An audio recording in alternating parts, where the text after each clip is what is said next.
Welcome back to one more get ready with my video guys. ಇವತ್ತು ನಿಮಗೆ ಒಂದು beautiful ಲುಕ್ನ ತೋರಿಸ್ತಾ ಇದ್ದೀನಿ. ಆ್ಯಕ್ಚುಲಿ ಇದರದ್ದು ಒಂದು ವಿಡಿಯೋ ಹಾಕಿದ್ದೆ, ಅದನ್ನು ತುಂಬ ಜನ ಇಷ್ಟಪಟ್ಟಿದ್ರಿ. ಲಿಂಕ್ ಎಲ್ಲ ತೊಗೊಂಡಿದ್ದೀರಾ ಡ್ರೆಸ್ದು ಕೂಡ.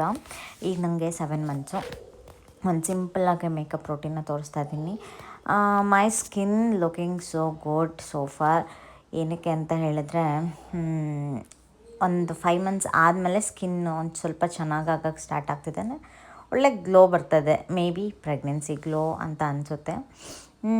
ಇವಾಗ ನಾನು ಸಿಂಪಲ್ಲಾಗೆ ಮೇಕಪ್ಪು ಮಾಡ್ಕೊಂಡಿದ್ದೀನಿ. ಹೇರ್ ಸ್ಟೈಲು ಫ್ರೀ ಬಿಡಲಾ, ಬೇರೆ ಏನಾದ್ರು ಮಾಡಲಾ ಅಂತ ಟ್ರೈ ಮಾಡಿ ಒಂದು ಟ್ರೈ ಮಾಡಿದೆ. ಅದಾದಮೇಲೆ ನಂಗೆ ಮತ್ತೆ ಯಾಕೋ ಸರಿ ಹೋಗಿಲ್ಲ. ಅದನ್ನು ಮತ್ತೆ ರಿಮೂವ್ ಮಾಡಿಬಿಟ್ಟು ಫ್ರೀ ಹೇರ್ನೇ ಬಿಟ್ಟೆ. ಎನಿವೇಸ್, ನನಗೆ ಯಾವ್ದು ಮಾಡಿದ್ರೂ ಚೆನ್ನಾಗೇ ಕಾಣುತ್ತೆ ಹೇರ್ ಸ್ಟೈಲು. ಆಲ್ಮೋಸ್ಟ್ ನನಗೆ ಯಾವ್ದು ಸೂಟ್ ಆಗುತ್ತೆ ಅದನ್ನೇ ಟ್ರೈ ಮಾಡ್ತಾ ಇರ್ತೀನಿ. ಸೊ ಚೆನ್ನಾಗಿ ಕಾಣಿಸ್ತಾ ಇತ್ತು ಅದನ್ನು ಕೂಡ. ಆಮೇಲೆ ಮತ್ತೆ ತಿರ್ಗಾ ಚೇಂಜ್ ಮಾಡಿಬಿಟ್ಟು ಈ ಥರ ಫ್ರೀ ಹೇರೇ ಬಿಟ್ಟೆ, ಬೇಡ ಅಂತ ಹೇಳಿಬಿಟ್ಟು. ಪ್ರಾಡಕ್ಟ್ ಡೀಟೇಲ್ಸ್ ಏನಾದ್ರು ಬೇಕಂದರೆ ಲಿಂಕ್ ಅಂತ ಕಾಮೆಂಟ್ ಮಾಡಿ, ನಿಮಗೆ ಬರುತ್ತೆ. ಮತ್ತು ಮಿನಿ ವ್ಲಾಗಲ್ಲಿ ಸಿಗೋಣ. ಬಾಯ್.